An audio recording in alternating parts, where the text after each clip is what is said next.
എല്ലാവർക്കും നമ്മുടെ മറ്റൊരു സ്വാഗതം. ഗൈസ്, സത്യം പറയണമെന്നുണ്ടെങ്കിൽ കടിഞ്ഞു പിടിക്കും നിങ്ങളെന്ന സപ്പോർട്ടിന് ഭയങ്കര നന്ദിയുണ്ട്. ഈ 376 ആൾക്കാരും എനിക്കറിയാവുന്ന ആൾക്കാരല്ല, എന്റെ കണ്ടന്റ് കണ്ട് ഇഷ്ടപ്പെട്ട ആൾക്കാരെ എനിക്കറിയത്തില്ല.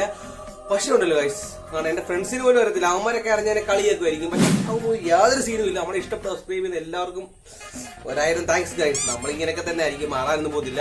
പിന്നെന്ന് പറയുകയാണെന്നുണ്ടെങ്കിൽ തെറ്റുകുറ്റങ്ങൾ വരാൻ നേരത്തെ ചില ഗുണപ്പന്മാരോ നിങ്ങളുടെ തോന്നിയ കമന്റ് ഇടും. കാണുമ്പോൾ ജോർജ് കയറും. നമുക്ക് തെറ്റ് പറ്റുമ്പോൾ ഇതുപോലെ ആ ചെറുപ്പം മാനിയിടുന്ന കമന്റ് ഇട്ടുന്നുണ്ട് ഈ ചേട്ടൻ. അതുപോലത്തെ കമന്റ് വേണമെന്നുണ്ടെങ്കിൽ നിങ്ങളിൽ ഒരാൾ കമന്റ് എനിക്ക് സന്തോഷമുള്ള കാര്യമാണ്. ഞാനത് തെറ്റ് തിരുത്തും. അല്ലാതെ വന്നൊരു പനി അതെനിക്ക് ഇഷ്ടമല്ല കേട്ടോ. അല്ലാതെ നിങ്ങൾ പറയുവാണെന്നുണ്ടെങ്കിൽ തിരുത്താം. ഓക്കെ ഗൈസ്, അപ്പം അഹങ്കാരം കൊണ്ടൊന്നും അല്ല. ആണ് ഇതൊക്കെ ചെയ്തിട്ട് ഇങ്ങനെയൊക്കെ കേൾക്കുമ്പോൾ ഒരു ബുദ്ധിമുട്ടുണ്ട് മാനസികമായിട്ട്. അത് നിങ്ങൾ ചെയ്ത് നോക്കുമ്പോഴേ നിങ്ങൾക്ക് മനസ്സിലാവത്തുള്ളൂ. അപ്പം ഗൈസ്, നേരെ അവിടെ വീഡിയോയിലോട്ട് പോവാം. നമ്മുടെ വിക്കിത്തൊക്കെ ഏട്ടൻ രാവിലെ ഒരു സ്റ്റോറി ഉണ്ടായിരുന്നു, ഒരു കണ്ടന്റ് തരാം, ഏതൊക്കെ വലിയ സംഭവമാണെന്നൊക്കെ പറഞ്ഞുകൊണ്ട്. അപ്പൊ നമുക്ക് എന്തായാലും അതൊന്ന് നോക്കാം. എന്തോ സംഭവം നമുക്ക് അറിയത്തില്ല, എന്തായാലും നോക്കാം. നമസ്കാരം, കേരള ജനക്കൂട്ടം വിക്കിത്താക്ക്. ഒരു കാര്യം പറയാൻ വേണ്ടിട്ട് വന്നതാണ്. ഏട്ടാ അത്യാവശ്യ കാര്യം പറയാൻ വേണ്ടി പുള്ളി വന്നേക്കുവാണ്. പക്ഷെ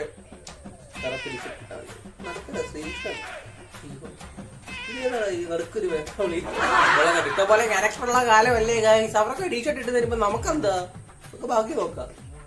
17 നവംബർ 2022 പാലക്കാട് ചന്ദ്രനഗറിൽ വെച്ച് നടന്നൊരു കേസുമായി ബന്ധപ്പെട്ട് എന്നെ അറസ്റ്റ് ചെയ്തിട്ടുണ്ടായിരുന്നു. നിങ്ങൾക്കൊക്കെ അറിയാം. ആ കേസ് അറിയാം നിങ്ങൾക്ക്. സത്യമായിട്ട് എന്ത് അറിഞ്ഞോണ്ട് ആ കേസിന്റെ കാര്യങ്ങളൊന്ന് ജസ്റ്റ് ഒന്ന് പോയി കണ്ടിട്ടു. പ്രമുഖ യൂട്യൂബർ വിക്കി തക് എന്ന വിഘ്നേഷ് ചാരുമോട് മെത്താഫിറ്റമിനും തോക്കുൾപ്പെടെയുള്ള ആയുധങ്ങളുമായി അറസ്റ്റ്. ഇതാണ് അവിടെ നടന്നത്. പുള്ളിക്കാരൻ നമ്മുടെ സമൂഹത്തിൽ അതിമഹത്തായ മാധ്യമധർമ്മമുള്ള ആൾക്കാരും നല്ല സൂപ്പർ ശതമാനം പോലീസുകാരുന്നു. സൂപ്പർ ശതമാനം എന്ന് പറയുകയാണെന്നുണ്ടെങ്കിൽ ഒരു 80% ഞാൻ ഈ പറഞ്ഞ മാധ്യമങ്ങളും പോലീസുകാരൊക്കെ നല്ലതാണ്. പക്ഷെ 20% കഞ്ഞകുറ്റി പറഞ്ഞതുങ്ങളാണ് എനിക്ക് തോന്നിയിട്ടുള്ളത് കേട്ടോ. പട്ടിയെ പൂച്ചയൊക്കെ നാട്ടുകാരും അതിന് ഒത്തുപിടിക്കുന്ന മാധ്യമങ്ങളുമാണ്.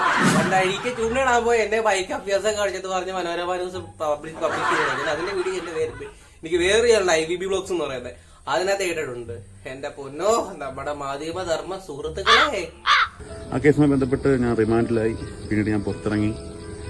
പിന്നീട് ഞാൻ ഉണ്ടായിരുന്നു ഇവിടെ. ഇന്ന് 2024 ജൂലൈ 19 അന്ന് നടന്ന അതേ കേസുമായി ബന്ധപ്പെട്ട് പാലക്കാട് കസബ പോലീസ് സ്റ്റേഷനിലെ ഉദ്യോഗസ്ഥർക്ക് എന്നെ ചോദ്യം ചെയ്യുന്നതുമായി ബന്ധപ്പെട്ട് ആവശ്യപ്പെട്ടു തന്നെ. അതുമായി ബന്ധപ്പെട്ട് ഞാൻ ബഹുമാനപ്പെട്ട പാലക്കാട് കോടതിയിൽ പോയി സ്വയമേ ഹാജരാകുന്നു. കോടതിയെ നമ്മൾ ബഹുമാനിക്കണം. എന്തായാലും എനിക്ക് പേഴ്സണലി ഈ വിക്കിത്തൊക്കെ എന്ന് പറയുന്ന ചേട്ടനെ ഞാൻ കണ്ടിട്ടുണ്ടെന്നുള്ളത് എനിക്ക് അറിയത്തില്ല. നേരിട്ട് കണ്ടിട്ടുണ്ട് കേട്ടോ. ഞാൻ ഈഗിൾ ചേട്ടന്റെ വീട്ടിൽ പോയപ്പോൾ കണ്ടിട്ടുണ്ടായിരുന്നു. പിന്നെ പേഴ്സണലി കുടിക്കാൻ അങ്ങനെ ഒരുപാട് ആൾക്കാർക്ക് വലിയ സഹകരണമൊന്നും ഇല്ലെന്നുള്ള നമ്മളെന്താ എടുക്കുന്ന വലിയ സഹകരണം എന്നല്ല. എടാ ഇവൻ ഏതാണ് ആ ഒരു സെറ്റപ്പ് ആയിരുന്നു പുള്ളിക്കാര്. ഇവൻ എന്ത് വിക്കി ചേട്ടനൊക്കെ വിളിച്ചപ്പോ നീ സെറ്റപ്പായിരുന്നു പുള്ളിക്കാര്. എനിക്കറിയത്തില്ല പുള്ളിക്കാരെ തെറ്റ് പറയാൻ പറ്റത്തില്ല. ഓരോരുത്തർക്കും ഓരോ ക്യാരക്ടറല്ലേ. അപ്പൊ ആരായി മണ്ണൻ? ഞാൻ മണ്ടനായി, കുഴപ്പമില്ല. നിങ്ങൾക്ക് വേണ്ടി ഞാൻ മണ്ടനുമായി. ഓക്കെ, ചിലപ്പോൾ എന്നെ വീണ്ടും റിമാൻഡ് ചെയ്യും. വീണ്ടും എത്രയും പ്രിയപ്പെട്ട മലമ്പുഴ ജില്ലാ ജയിലിലേക്ക് എനിക്ക് പോകേണ്ടി വരും. എങ്കിലും പെട്ടെന്ന് തിരിച്ചു വരാൻ നിങ്ങൾ പ്രാർത്ഥിക്കുക. എനിക്ക് ബഹുമാനപ്പെട്ട കോടതിയിൽ ഒരു വിശ്വാസമുണ്ട്. സത്യ കോടതി വിശ്വസിക്കണം. കോടതി ഒരുപാട് നല്ല കാര്യങ്ങളൊക്കെ കോടതി വന്ന് തിരിഞ്ഞിട്ടൊക്കെ കിട്ടും. പക്ഷെ ഈ പാവത്തുകളായുള്ള ആൾക്കാർക്ക് ഈ പോലീസുകാർ കാണിക്കുന്ന പരിപാടിയാണ് എനിക്കറിയാത്തത്. ഈ തിരിച്ചു പ്രതികരിക്കത്ത് എനിക്ക് പേഴ്സണലി തോന്നിയ കാര്യമാണ്. ഈ തിരിച്ചു പ്രതികരിക്കത്തില്ല എന്ന് കാണുന്ന ആൾക്കാർ എന്തെങ്കിലും അവര് കുറ്റമൊന്നും ചെയ്തില്ലെങ്കിലും ചുമ്മാ പോകണം ചെവിക്കളിനൊരു അടി കൊടുക്കുന്ന സംസ്കാരമാണ് നമ്മുടെ പോലീസുകാർക്ക്. എനിക്ക് പലപ്പോഴും തോന്നിയിട്ടുണ്ട്. അങ്ങനെ ഒരു അടി പണ്ട് എനിക്കും കിട്ടിയിട്ടുണ്ട്.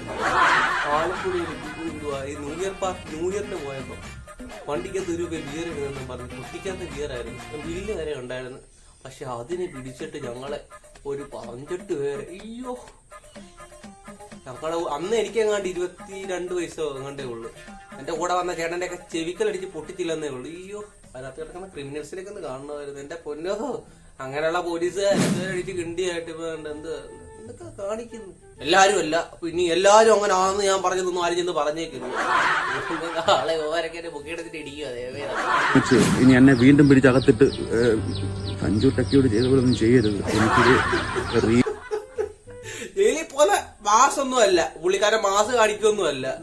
അഥവാ പോയി കഴിഞ്ഞാലും ജയിലിൽ പോയാണല്ലോ എന്തെങ്കിലും പറ്റിയാലും ഭഗവാൻ ഒന്നും പറ്റാതിരിക്കട്ടെ, എന്തെങ്കിലുമൊക്കെ പറ്റിക്കഴിഞ്ഞാൽ പോലീസുകാരായിട്ട് കൊണ്ടുപോയി തന്നെ ആണെന്ന് അതിന് വേണ്ടിയിട്ടായിരിക്കും പുള്ളിക്കാരൻ, പറയാൻ പറ്റത്തില്ല. കാരണം നമ്മുടെ നാടാണ്, ഞാനീ പറയുന്ന പോലെ തന്നെ പോലീസുകാരുടെ കയ്യിലാണ് കിട്ടുന്നത്. അവരെന്തൊക്കെ ചെയ്യുന്നൊന്നും അറിയത്തില്ല. ഒരു തെളിവിന് നല്ലതാ പിക്കാണ് സത്യം, നല്ല കാര്യമാണ് ചെയ്തത്.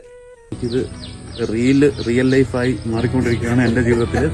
അത് സത്യം പറയണ സഞ്ജു ടെക്കി പറഞ്ഞ ആളുടെ പേഴ്സണലി ഞാൻ പേഴ്സണലി നേരിട്ട് കണ്ടിട്ടൊന്നുമില്ല. മെസ്സേജ് എനിക്ക് യൂട്യൂബിലൊക്കെ സംശയം തോന്നിയപ്പോഴേക്ക് വിളിച്ചിട്ടുണ്ട്. പക്ഷെ പുള്ളിക്കാരി ഹെൽപ്പ് ഒക്കെ ചെയ്തിട്ടുണ്ട് കേട്ടോ. ഇങ്ങനെയൊക്കെയാണ് സ്ട്രൈക്ക്, എനിക്ക് വേറെ ചാനൽ സ്ട്രൈക്ക് കിട്ടിയപ്പോൾ പുള്ളിക്കാരുടെ ഹെൽപ്പ് കിട്ടിയിട്ടുണ്ട് പറഞ്ഞിട്ടുണ്ട്.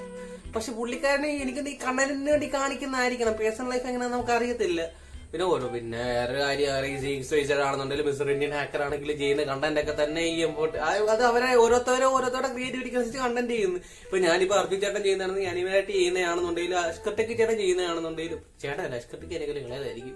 പിന്നെ അതുപോലെ തന്നെ അക്ഷയൊക്കെ ചെയ്യുന്ന പോലൊക്കെയാണ് എനിക്ക് ചെയ്യാൻ ആഗ്രഹം. അതുകൊണ്ടാണ് ഞാൻ ഇങ്ങനെ ചെയ്യുന്നത്. ഓരോരുത്തർക്കും ഓരോ ഇഷ്ടം, ഓരോരുത്തർ ചെയ്യുമ്പോൾ ഓരോ ഫ്ലേവർ കിട്ടും, അത്രേ ഉള്ളൂ. ഇത് മാസമല്ല, ഞാൻ അകത്തോട്ട് കയറുന്നത് കാണിക്കാൻ 10 ന്യൂസ് കാണും. ഒരു കാര്യം പറയുവാണ്, ഞാൻ അകത്തോട്ട് കയറുന്നത് കാണിക്കാൻ 10 പേര് 10 ന്യൂസ് കാണും. ഞാൻ പുറത്തോട്ടിറങ്ങുന്നത് കാണിക്കാൻ ഒറ്റ ഒരുത്തും കാണത്തില്ല. അതങ്ങനാണെന്ന നമ്മുടെ നാട്ടിലെ മാധ്യമ ധർമ്മത്തിനെ കുറിച്ച് ആചാര്യമായി പറയുന്ന ആചാര്യന്മാർ അങ്ങനെ ആയിപ്പോയി. ചെയ്യാൻ പറ്റത്തില്ല. ഈ കിഴങ്ങന്മാരുള്ള നാട്ടിൽ നമ്മൾ ജനിച്ചു പോയിരുന്ന അത് നമ്മുടെ തെറ്റല്ല, നമ്മുടെ അച്ഛന്റെ അമ്മയുടെ തെറ്റല്ല. അവര് നടന്നു പോയി സംഭവം. നമ്മുടെ ഭാഗത്തുനിന്ന് ഒരു ക്യാമറമാൻ അവിടെ വേണം കേട്ടാടി. ക്യാമറമാരൊക്കെ അവിടെ വേണം. അവിടെ പുള്ളിക്കാരെ അറിയൂ. പുള്ളിക്കാരൻ അങ്ങനെയൊന്നും പറയാതെ ഈ വിലക്കൊക്കെ വെച്ചോണ്ട് പോകുന്നു പറയുകയാണെന്നുണ്ടെങ്കിൽ നിങ്ങളെപ്പോലുള്ള മര്യാദയുള്ള ആൾക്കാരൊന്നും അങ്ങനെ ചെയ്യും. എന്തൊക്കെ പറഞ്ഞാലും ഇനി എന്താവുമെന്ന് നമ്പരാനറിയാം. നമുക്ക് പുള്ളിക്കൊന്നും പറ്റല്ലേ നമുക്ക് പ്രാർത്ഥിക്കുക ഇവിടെ ഇരുന്ന്. അല്ലാതെ പോലീസുകാരുടെ കേരള പോലീസിന്റെ ഒക്കെ കയ്യിലാണ് കിട്ടുന്നത്. പൊന്നച്ചു നമുക്ക് രാമ രാമ രാമ രാമ എന്നൊക്കെ പറഞ്ഞ പ്രാർത്ഥിക്കാം. ഭഗവാനെ ദേമേ എന്തുവാ പിന്നെ പറയാനുള്ളതെന്ന് പറയുകയാണെന്നുണ്ടെങ്കിൽ എന്തുവാ ഇങ്ങനത്തെ കമന്റുകൾ ചെയ്യുന്നത് ഞാൻ പറയില്ലേ, തെറ്റുകുറ്റങ്ങളൊക്കെ ഉണ്ടെന്നുണ്ടെങ്കിൽ നിങ്ങൾ കമന്റായിട്ട് രേഖപ്പെടുത്തണം. ഒരുമാതിരി മറ്റേ എണ്ണം ചെയ്ത പോലത്തെ വൃത്തിയായിട്ട് കമന്റും ചെയ്ത് നിങ്ങൾ കാര്യമായിട്ട് പറഞ്ഞു. നിങ്ങൾക്ക് എന്തെങ്കിലും പറയുകയാണെങ്കിൽ പറഞ്ഞു. ഈ ചീത്ത പറയുന്ന പരിപാടി നിർത്തുന്നതായിരിക്കും. കാരണം എന്നുണ്ടെങ്കിൽ തിരിച്ച് നല്ല റിപ്ലൈ ആയിരിക്കും. യാതൊരു ഇതില്ല കാരണം മറ്റൊന്നും ഇല്ല. അത് നമുക്ക് വല്ലവന്റെ മരിക്കുന്ന കാര്യം നമുക്ക് മനസ്സിലായി. ആ ഒരു സംഭവമാണ്. അപ്പൊ ഗൈസ് എനിക്ക് ഒരു അഹങ്കാരം കാര്യമായിട്ടൊന്നും കഴിക്കും. എനിക്ക് ഈ 365 പേര് എനിക്ക് ഭയങ്കരമായിട്ട് വേണ്ടപ്പെട്ടവരാണ്. എന്റെ ഫ്രണ്ട്സ് പോലും, എന്റെ ക്ലോസ് ഫ്രണ്ട്സിന് പോലും അറിയത്തില്ല എനിക്ക് ഈ ചാനലുള്ള കാര്യം. ഞാൻ ആർക്കും അയച്ചു കൊടുത്തിട്ടില്ല. വീഡിയോ കണ്ട് ഇഷ്ടപ്പെട്ടവർ എത്രയും പേര്. എനിക്ക് അതിനകത്ത് നിങ്ങളുടെ സന്തോഷം, അത് മാത്രമേ എനിക്ക് നിങ്ങളുടെ പറയാനുള്ളൂ. സന്തോഷം. അപ്പൊ വീണ്ടും നിങ്ങളുടെ ലൈക്ക്, ഷെയർ, സബ്സ്ക്രൈബ് എല്ലാം കിട്ടുകയാണെന്നുണ്ടെങ്കിൽ വലിയ സംഭവമായിരിക്കും. ഇഷ്ടപ്പെട്ടുവേണമെന്നുണ്ടെങ്കിൽ അയച്ചു വരേ. അപ്പൊ അത്രേ ഉള്ളൂ. പറയാം.